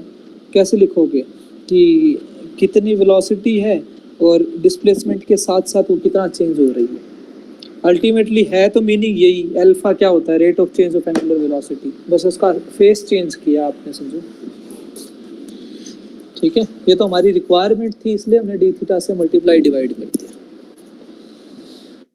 सो नाउ 0 से कहाँ, थीटा, ओमेगा को ओमेगा नॉट से लेके ओमेगा के बीच में कर दो। ये क्या आएगा, अल्फा थीटा आ जाएगा, और ये क्या आएगा, omega square by 2 from omega naught to omega alpha theta. So omega square by 2 minus omega naught square by 2, and when you do it, so this is omega square minus omega naught square is 2 alpha theta। कभी नहीं भूलोगे जिंदगी में derivation, ये याद होने चाहिए। ये दो स्टेप यहाँ से चले, पहली इक्वेशन में ये ऐड किया, दूसरी इक्वेशन में दूसरा फर्स्ट वाला लिया और उसमें फर्स्ट वाले को यूज किया, इंटीग्रेट किया, answer. This is known as derivation of equations of motion through integration. कभी किसी को 11th पढ़ाओ तो कभी उसको यूनिट एंड डायमेंशन मत पढ़ाना पहले, कभी उसको एरर्स मत पढ़ाना पहले, उसको हमेशा वेक्टर्स पढ़ाओ, फिर काइनेमेटिक्स पढ़ाओ, और उसके बाद प्रोजेक्टाइल खत्म करके फिर उसके बाद सेकंड चैप्टर को एज ए आप यूनिट एंड डायमेंशन ले, और उसके अंदर आप ये सारी चीज़ें जो इंटीग्रेशन डिफरेंशिएशन भी आते हैं सब यूज़ करो, जबकि काइनेमेटिक्स में कवर हो जाती है इंटीग्रेशन डिफरेंशिएशन। फिर बच्चे को ईजी लगने लग जाता है। क्यों? क्योंकि यूनिट एंड डायमेंशन जब आप किसी बच्चे को 11th में घुसते ही कराओगे ना तो उसके अंदर फटाक से प्लैंक्स कांस्टेंट आएगा, है ना, रेनॉल्ड नंबर आएगा, क्योंकि आपको उनके डायमेंशन फॉर्मूले बताने पड़ेंगे। एप्सिलॉन नॉट भी आएगा, म्यू नॉट भी आएगा, मतलब हर चीज जितने भी फॉर्मूले पूरी फिजिक्स में है ना, सारे फॉर्मूले यूनिट एंड डायमेंशन में है। तो आपके लिए मुश्किल हो जाएगी बताना कि ये क्या होता है, और बच्चा सोचेगा इसको तो पढ़ाना ही नहीं आता, तो आपका ये नेगेटिव पॉइंट जाएगा टीचिंग। बात क्लियर हो रही है मेरी? कोई नहीं बताएगा ऐसे जैसे मैं बता। यस वेक्टर्स के बाद क्या करवाएं? वेक्टर्स के बाद काइनेमेटिक्स, और फिर काइनेमेटिक्स के बाद projectile. So in this way you complete your linear motion in one dimension, आप खत्म कर देते हो, और फिर मोशन इन 2D प्रोजेक्टाइल खत्म हो जाता है। उसके बाद बच्चे को इंटीग्रेशन भी समझ में आता है, डिफरेंसेस भी समझ में आता है, और उसको इक्वेशंस ऑफ मोशन भी आती है। क्यों? जब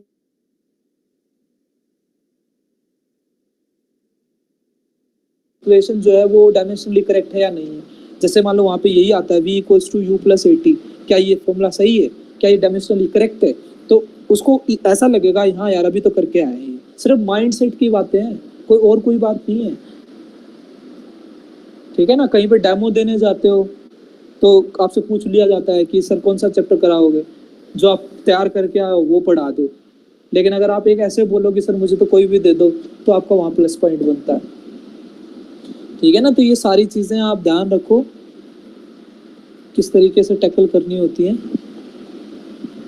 सिर्फ मेहनत करना, वही बात है ना, कोई बिजनेस करके बैठोगे शॉप पे ऐसे मुंह लटका के हाथ नीचे रख के सोचोगे भगवान मुझे आज कस्टमर दे दे, 10 कस्टमर दे दे, 20 दे दे, ऐसे नहीं आते कस्टमर, ठीक है। जिसकी स्ट्रेटजी होती है, जो एडवर्टीजमेंट करेगा, ठीक है, कस्टमर्स को अपनी शॉप पे लाने के लिए वो इतनी मेहनत करेगा कि कोई और नहीं कर रहा, तभी उसकी शॉप पे कस्टमर आएंगे। तो आपके अंदर कुछ ऐसा होगा जो लोगों को दूसरों से अलग दिखेगा, तभी तो आपको मौके मिलेंगे। अब देख लो कुछ है तो अच्छी बात है, नहीं है तो डेवलप करो। ये बात समझ में आई आपको? Yes sir. ये कॉन्सेप्ट समझ में आ गया? यस सर हेलो बोलो। सर, जैसे हमने यूनिफॉर्म सर्कुलर मोशन किया और नॉन यूनिफॉर्म सर्कुलर मोशन किया, तो उन दोनों में अगर हम फिजिकल एग्जांपल से मतलब देखें तो क्या डिफरेंस है? मतलब अगर मोशन तो दोनों में ही हो रहा है, मोशन दोनों में हो रहा है, बस आपको मीनिंग समझ में आना चाहिए। आप अपने घर पे बना सकते हो इन चीज़ों को,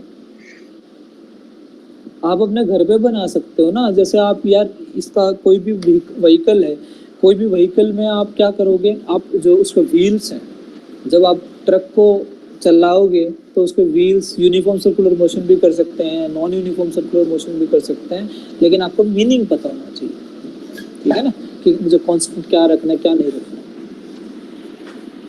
हाँ सर, मतलब वही, लेकिन मतलब आप एक एग्जाम्पल से बता देते तो थोड़ा ज्यादा क्लियर हो जाता। भाई एग्जाम्पल्स तो मैंने आपको बता दिया, जैसे ये वर्टिकल सर्कुलर मोशन लिया था, ये भी एग्जाम्पल बन सकता है। आप सरफेस को फ्रिक्शन ले लो, उसके ऊपर किसी ब्लॉक को स्लाइड करवा दो, स्लिप करवा दो, सर्कुलर मोशन करा दो, वो भी नॉन यूनिफॉर्म बन जाता है, ठीक है ना। दे देगा आपको, ये क्वेश्चंस देगा ना, जब वो पर्टिकुलरली आपको बोल देगा, आपको इशारा करेगा कि आप वो क्या ले रहे हो। सर वो तो है, लेकिन जैसे कि मतलब हम इंटरप्रिटेट कैसे करें कि जैसे यूनिफॉर्म सर्कुलर मोशन है, तो सर्कुलर मोशन तो उसमें भी हो रहा है, और वही मतलब अगर हम जा रहे हैं तो वो ऐसा। आप मेरी बात नहीं समझ रहे हो। मैंने आपको यूनिफॉर्म और नॉन यूनिफॉर्म का मीनिंग बताया कि नहीं बताया? आप सिंपल मुझे ये बताओ कि जैसे मान लो आप सर्कुलर को छोड़ दो, मैं आपसे ये पूछने लग जाऊँ यूनिफॉर्म मोशन क्या होता है, क्या होता है यूनिफॉर्म मोशन? डिस्प्लेसमेंट होना मतलब इक्वल इंटरवल ऑफ टाइम या फिर इक्वल डिस्प्लेसमेंट होना मतलब तो ना बस फिर अगर आपका पहिया जो है अब वो एंगुलर डिस्प्लेसमेंट आ जाएगी, बात सिर्फ इतना है, आपको मीनिंग क्लियर होनी चाहिए। अब मेरे पास तो ऐसे एकदम से मुझे तो ऐसे याद नहीं है, मैं तो यही कहता हूँ हमेशा कि कभी हमने बताए भी नहीं ऐसे, हम तो मीनिंग बताते हैं, क्रिएट कर लो, ठीक है ना। और डेली लाइफ में तो नॉन यूनिफॉर्म ही दिखता है आपको सब कुछ, यूनिफॉर्म तो कुछ है ही नहीं। Yes sir. ठीक है, तो from my side I put full stop here. ठीक है,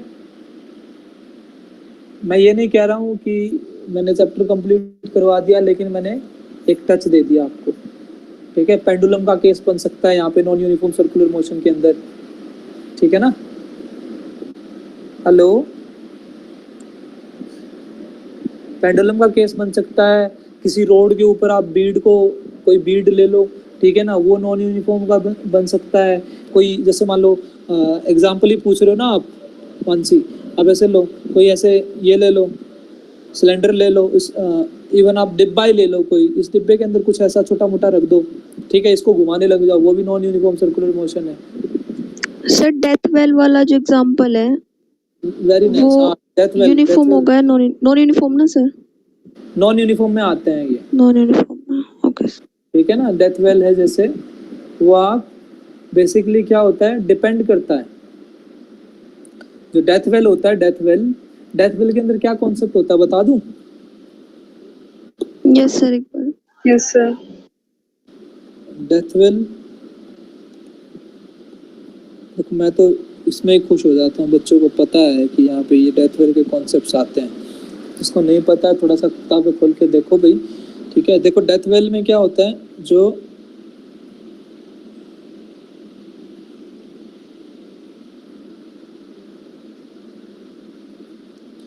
हमारे ना 9th 10th क्लास में, इवन 12th तक हमारे स्कूल में ना एक सर होते थे, सरदार सिंह पुरी, वो गवर्नमेंट लेक्चरर रिटायर्ड थे और हमारे स्कूल में पढ़ाया करते थे। और वो क्या करते थे, मतलब हमारे स्कूल में टीचर्स तो और भी थे इंग्लिश के, लेकिन उनसे जब पूछा जाता था ना कि सर आप किसी से बात ही नहीं करते, कोई सब लोग आपको घमंडी समझते हैं, ठीक है, तो वो हमेशा एक बात कहते थे, बेटा ये घमंड नहीं है, ये स्वाभिमान है जो दिन रात मेहनत करने के बाद आता है, ठीक है। मतलब वो हर छोटी छोटी बात पे आपको एक लेसन देते थे लाइफ में। उनकी एज आज 70 के अराउंड है, आज भी पढ़ा रहे हैं। और मैं जब भी घर होता हूँ, मैं महीने में एक बार तो मैं ज़रूर जाता हूँ। अभी पीछे उनका बेटा दिल्ली में है, तो लेकिन वो नहीं आ पाए, वो बाथरूम में गिर गए थे, so I was there for him. तो हमेशा याद रखो, टीचर्स जिन्होंने आप कुछ भी सिखाया है ना, कभी मत भूलो उनको, उनसे मिलने जाओ, उनसे बात करो, ठीक है ना। तो बहुत बड़े फैक्टर्स होते हैं इसके अलावा भी, ठीक है ना। ये बीच बीच में मुझे इंसिडेंट याद आ जाते हैं जब भी मैं आप लोगों के साथ इंटरेक्ट करता हूँ, क्योंकि मुझे मिसिंग लगती है काफ़ी चीज़ें। बेफालतू की चीज़ों में हम घुसे रहते हैं, लेकिन इन चीज़ों पर ध्यान नहीं देते। ये चीज़ें काम आती हैं एंड में। मुदिता बताओ, डेथ वेल में कुछ आइडिया आपको क्या होता है? हाँ सर फोर्सेस लगती हैं, वही एनएमजी। हाँ हाँ, और ये मतलब सब। ऐसे घूम रहा होता है वो। Yes sir. तो उसमें यहाँ पे कोई बंदा चिपका होता है ना ऐसे, यस सर। और वो घूमता है, मतलब और हाँ आगे, एन अंदर की साइड लग जाएगी, हाँ हाँ, एमजी नीचे सेंटर ऑफ मास से, है ना। Yes sir. और इस पे सेंट्रीफ्यूगल और लगेगी कि सेंट्रीफ्यूगल लगेगी? सर नहीं पता, दोनों लगनी चाहिए ना, बैलेंस पता सुनो नहीं सुनो, ये एन तो लगा दी ना आपने, देखो। Yes sir. ये बार एम ओमेगा स्क्वायर, सही तो बोल रहे हो, सोचते जाओ, लिखते जाओ, एम ओमेगा स्क्वायर आर। मैंने कहा था जो बॉडी सर्कुलर मोशन करेगी, डेथ वेल ऐसे घूम रहा है, ठीक है, और ये बंदा इस दीवार से चिपका हुआ है, तो इसके अंदर क्या होता है, ये इसको डेथ वेल बोलते हैं। अब मुझे ये बताओ, इसकी नीचे आने की टेंडेंसी होती है कि नहीं होती है? भाई आप ये बताओ, अगर ये बंदा यहाँ पे है, ये कुछ भी पकड़ के ऐसे खड़ा है बिल्कुल थोड़ी सी होल्डिंग में, और कोई चीज घूम रही है, तो क्या वो गिरने के चांसेस नहीं है उसके? लेकिन वो फिर भी उसके साथ चिपका रहता है। तो आपसे इस क्वेश्चन में ये पूछा जाएगा कि कितने ओमेगा से घुमाऊं सर्कुलर, ये डेथ वेल है कितने ओमेगा से सर्कुलर मोशन कर रहा होगा, ये नीचे ना गिरे। तो यहाँ पे क्या होता है, ये जो सरफेसेस होती है ना, ये फ्रिक्शन नहीं होता इधर, सॉरी फ्रिक्शन होता है इधर। तो इधर क्या होता है, नीचे आने की टेंडेंसी होती है इसकी। अगर नीचे आने की टेंडेंसी होगी तो फ्रिक्शन कहाँ लगेगा, एफ ऊपर लगेगा। सो आपने बैलेंसिंग कर दी n equals to m omega square r कर दी, और एफ को किसने बैलेंस कर दिया, mg ने।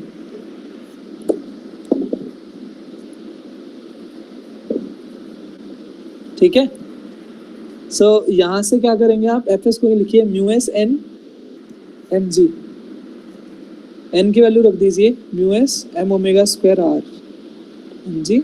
सो definitely you will be getting g by mu s r and omega is g by mu s r. So this is a very small concept, but it is very important. So like that, you must have the knowledge how to draw FPD for the death well concept, because the man which is there has a tendency to come down. So that's why you will be applying friction force in upward direction, and that frictional force, the static friction is there, not kinetic friction, so will be equal to mg. So for the balancing, ये नीचे ना आए, the condition should be that omega अगर इससे घूम रहा होगा ये नीचे नहीं गिरेगा कभी भी, अगर इससे ऊपर नीचे होगा तो गिर जाएगा। ठीक है, बात समझ में आई? Hello, yes sir. ठीक है, आज फिर इतना ही करते हैं भाई, 8:30 हो गए, मेरी भी हिम्मत नहीं है अभी पढ़ाने की। क्लियर है? Yes sir. मैं अभी रात को सोच के बता दूंगा कल का पैटर्न। हाँ भाई बोलो। हाँ सर, यही पूछ रहे थे कि कल कितने बजे क्लास है।